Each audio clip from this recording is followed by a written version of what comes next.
Daily. Taste the Daily. ஆச்சி பாதாம் drink.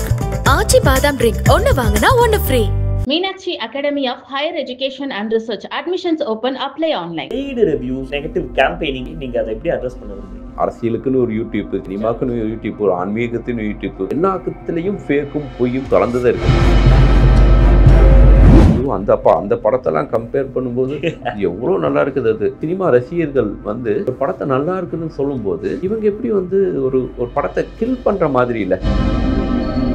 பணம் கொடுத்தா அந்த படத்தை வந்து நல்ல படம்னு சொல்கிறது, பணம் கொடுக்கலனா அந்த படத்தை ஒரு மாதிரி ரிவ்யூ பண்ணுறது. இல்லை, நீங்கள் ஒரு ரிவ்யூ போட்டால் உங்களுக்கு யூடியூப் மூலமாக உங்களுக்கு பணம் வந்துட்டு தானே இருக்குது. அதுலேயும் அதுக்கு மேலேயும் எதுக்கு வந்து நீங்கள் வந்து ஒரு ரிவ்யூ போடுறதுக்கு வந்து பணம் வாங்குறீங்க? ஒருத்தர் ரிவ்யூ போடுறாரு, 3 மணி நேரம் படம் பார்க்க போகிறீங்க, ஒரு நிமிஷம் கூட உங்களுக்கு வேஸ்ட் ஆகாது. 3 மணி நேரமுமே ஒரு வேஸ்டான படமாக இருக்குது. அது இங்கே எல்லாத்துக்கும் ஒரு எண்டு இருக்குதுங்க. 10 டேஸ்க்கு முன்னாடி சென்னையில் ஒரு ஸ்கூலில் ஒரு பையனை வெட்டிட்டான். என்ன பிரச்சனைன்னு பார்த்தா, இவன் ட்ரக் விற்கக்கூடிய ஸ்கூலில் இவன் வந்து ட்ரக் விற்றுட்டானாமா. ஓகேங்களா, இது என்ன? அதுவும் இந்த கிரியேட்டிவ் சம்மந்தப்பட்ட ஏரியாவுக்குள்ளே அதை பயன்படுத்தினா நிறைய அறிவு வருங்கிற மாதிரியான ஒரு மாய பிம்பையும் புது இயக்குநர்கள், விஸ்காம் ஸ்டூடெண்ட்ஸ் இந்த மாதிரி பசங்கள்கிட்டையும் இங்கே திணிக்கிறானுங்க. இந்த டைரக்டர்ஸ் எல்லாம் இதெல்லாம் அடிச்சுட்டு தான் கதை எழுதுறாங்க, இப்படிலாம் தெரியுமான்ட்டு ஒரு பொய்யான ஒரு பிம்பத்தையும் கிரியேட் பண்ணுறாங்க. என்னை பொறுத்த வரைக்கும் இயக்குநர்கள் நடிக்கவே கூடாது. கௌதம் சார் மேலே இருந்த கிரெடிட் இருக்குல்ல, சில படங்கள் அவர் ஏதோ ஒரு சீன் பார்க்கும்போது அவருடைய சீனவே அவங்களே ஓட்டிக்கிறாரு, அந்த மாதிரி பண்ணக்கூடாது.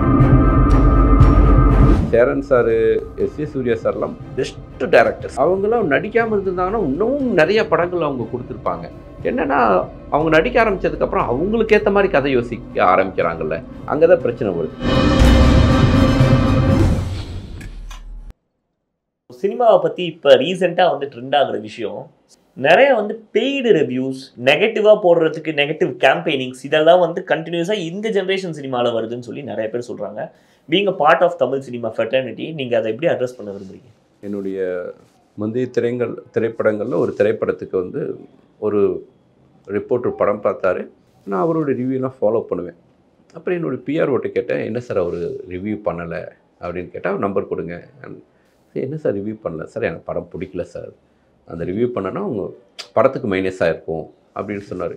அவ்வளோ ஜெனுனாக ஒரு விஷயத்தை வந்து நான் ப்ரொடியூசருக்கு பாதிப்பு ஏற்படுத்திடக்கூடாது அப்படிங்கிறதுக்காக ஒரு ரிவ்யூ பண்ணலை அப்படின்னு ஒருத்தர் சொல்லும்போது ரொம்ப மகிழ்ச்சியாக இருந்துச்சு.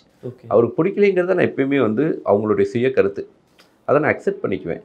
பட்டு ஒரு திரைப்படத்தினால வந்து எவ்வளோ கலைஞர்கள், எவ்வளோ தொழில்நுட்ப கலைஞர்கள், எல்லாமே ப்ரொடியூசர்ஸ் வந்து எவ்வளோ பேர் பாதிக்கப்படுறாங்க.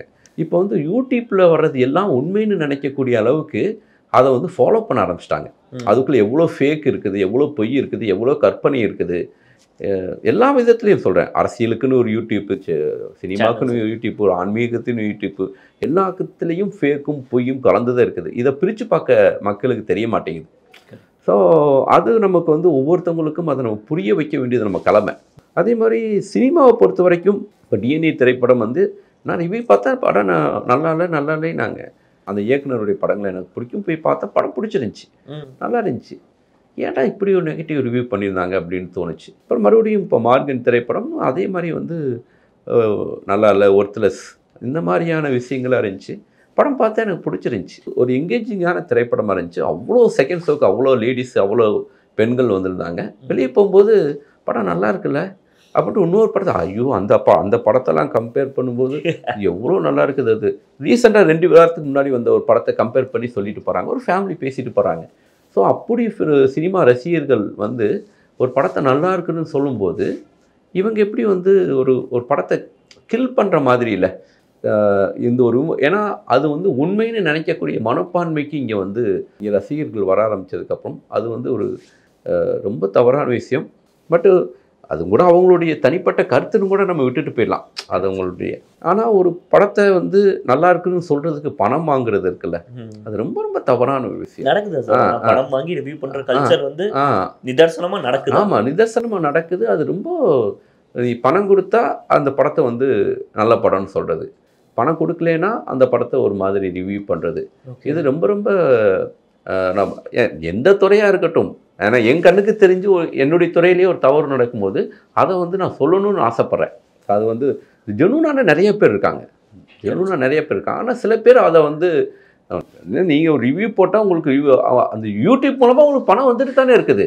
அதுலேயும் அதுக்கு மேலேயும் எதுக்கு வந்து நீங்கள் வந்து ஒரு ரிவ்யூ போடுறதுக்கு வந்து பணம் வாங்குறீங்க? ஒரு பெரிய ஹீரோ படம் ஒன்று ரிலீஸ் ஆச்சு. அந்த படத்துக்கு வந்து ஒருத்தர் ரிவ்யூ போடுறாரு. இதில் வந்து நீங்கள் வந்து 3 மணி நேரம் படம் பார்க்க போகிறீங்க, 1 நிமிஷம் கூட உங்களுக்கு வேஸ்ட் ஆகாது, நீங்கள் கொடுக்குற ₹1 கூட வந்து அதுக்கு வேஸ்ட் ஆகாது அப்படின்னு சொன்னார். 3 மணி நேரமே வேஸ்டான படமாக இருக்குது அது. ஓகேங்களா? ஸோ அந்த படத்துக்கு அப்படி ஒரு ரிவ்யூ கொடுக்குறாரு. என்னடா இவ்வளோ இம்பேக்டாக சொல்கிறா அப்படின்னு ஒரு ரிவ்யூ கொடுக்குறாரு. என்னன்னு பார்த்தா பெய்டு ரிவ்யூவாக இருக்குது. நீங்கள் ஜெனூனாக இருக்கிறீங்கிறதுக்காக தான் உங்களை ஃபாலோ பண்ணிட்டு இருக்காங்க. அந்த ஃபாலோவர்ஸுக்கு நீங்கள் ஜெனூனாக இருக்கணும்ல. அந்த ஜெனூனாக இல்லைங்கும் போதே ஆட்டோமேட்டிக்காக வந்து நீங்கள் ஃபாலோ ஆயிடுவீங்க. இங்கே எல்லாத்துக்கும் ஒரு எண்டு இருக்குதுங்க. ஸோ அதனால் தயவு செஞ்சு பெய்டு ரிவ்யூ பண்ணுறது நிப்பாட்டிக்கிங்க. அது வந்து உங்களுக்கும் ஆரோக்கியம் கிடையாது, உங்களுடைய தொழிலுக்கும் ஆரோக்கியம் கிடையாது. எங்களை மாதிரியான கலைஞர்களுக்கும் தயாரிப்பாளர்களுக்கும் எவ்வளோ காயமாக இருக்குன்னு தெரியுங்களா?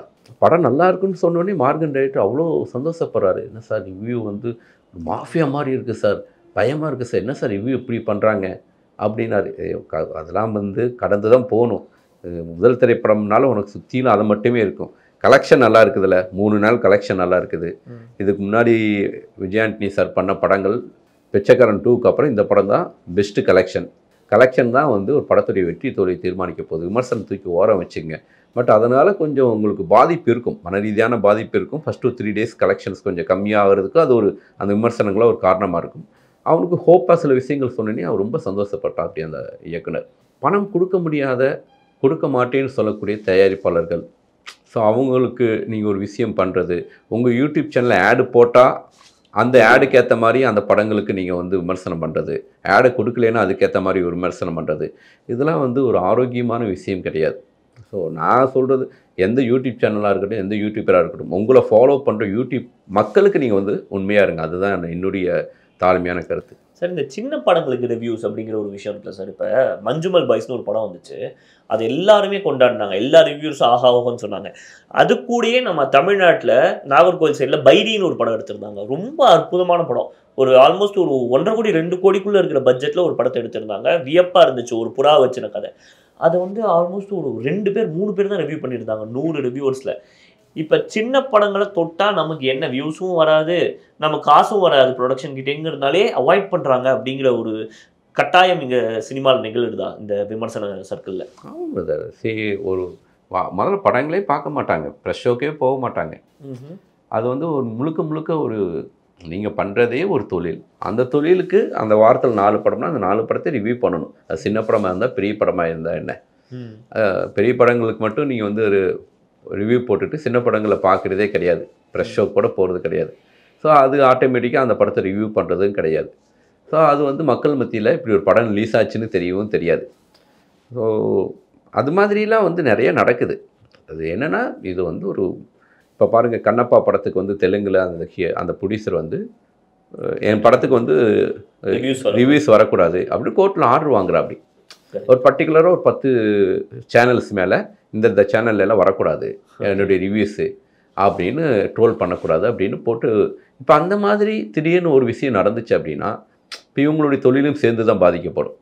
ஆனால் அந்த ஒரு நிலைமைக்கு வந்து தயாரிப்பாளர்கள் தள்ளிடக்கூடாது. இது ஒரு மிகப்பெரிய வியாபாரம். இந்த வியாபாரத்துக்குள்ளே பெரிய நஷ்டத்தை ஒரு தயாரிப்பாளர் சந்திக்கிறாரு அப்படிங்கும்போது அந்த ரிவ்யூனாலையும் அது நடக்குது. ஸோ இதில் நல்ல சின்ன படங்களை நல்லா ரிவ்யூ பண்ணி அதை ஜெனூனாக பண்ணி அதை பெரிய வெற்றி படங்களாகவும் இவங்க ஆக்கியிருக்காங்க. அது நம்ம வந்து தவிர்க்கவே முடியாத விஷயம். அதே டயத்தில் வந்து ஒரு நல்ல படத்துக்கு, ஒரு வெற்றி படத்துக்கு நீங்கள் ஒரு தப்பான ரிவ்யூ பண்ணுறீங்க அப்படிங்கும்போது அது ஒரு தனிப்பட்ட கருத்தாக கூட இருக்கலாம். ஆனால் பணம் வாங்கிட்டு ரிவ்யூ பண்ணுறீங்க அப்படிங்கும்போது அது ரொம்ப கஷ்டமாக இருக்குது. என்னை பொறுத்த வரைக்கும் சினிமாவில் இருக்கிற யூடியூபர்ஸ் தயாரிப்பாளர்களை நஷ்டமாகிற மாதிரி விமர்சனம் பண்ணக்கூடாதுங்க. ஏன்னா அது வந்து அது அவங்களுடைய இடத்துல போய் அவங்க நின்னாதான் அவங்களுக்கு தெரியும் அந்த பெயின். அதுதான் என்னுடைய கருத்து. Okay sir. இன்னொரு ஒரு மிக சென்சேஷனாக ஒரு தவறான விஷயம் நம்ம இண்டஸ்ட்ரியில் நடக்குதுன்னு சொல்கிறது, இப்போ இந்த ட்ரக் கேஸை பற்றி ஒன்று போயிட்டுருக்கு சார். ஏன்னா ரொம்ப நல்ல படங்கள் நிறையா இப்போ இந்த குட் டச் பேட் டச்சை பற்றி சொல்லி கொடுக்குறாங்க குழந்தைங்களுக்கு. குழந்தைங்க எப்படி வாழணும்னு, வாழ்வியலை பற்றி நிறையா சொல்கிற படங்கள் வந்துக்கிட்டே இருக்குது. அந்த நிலைமையில் நம்ம ஸ்டார்ஸாக பார்க்குற ஒருத்தங்க வந்து இந்த மாதிரி ஒரு தப்பான வழக்கத்துக்குள்ளே போகிறாங்க அப்படின்னு சொல்லிட்டு ஒன்று நடக்குது. நிஜமாவே தமிழ் சினிமாவில் அந்த ட்ரக் மாஃபியாவும் நடந்துட்டுருக்கா சார்? இருக்குது பிரதர். எல்லா இண்டஸ்ட்ரிக்குலேயும் இருக்குது, எல்லா இண்டஸ்ட்ரிக்குலேயும் இருக்குது, எல்லா இடத்துலையும் இருக்குது. ஸ்கூலில் அதிகமாக ஸ்கூல் பசங்க நிறையா இந்த ட்ரக்கை யூஸ் பண்ண ஆரம்பிக்கிறாங்க. ஸோ ரொம்ப ரொம்ப ஸ்கூல் பசங்களே வந்து ட்ரக்கை விற்கிறாங்க. ஸ்கூல் பசங்க விற்கிற அந்த 2 பசங்களுக்குள்ளே இப்போ நான் ஒரு 10 டேஸ்க்கு முன்னாடி சென்னையில் ஒரு ஸ்கூலில் ஒரு பையனை வெட்டிட்டான். என்ன பிரச்சனைன்னு பார்த்தா, இவன் ட்ரக்கு விற்கக்கூடிய ஸ்கூலில் இவன் வந்து ட்ரக்கு விற்றுட்டானாமா.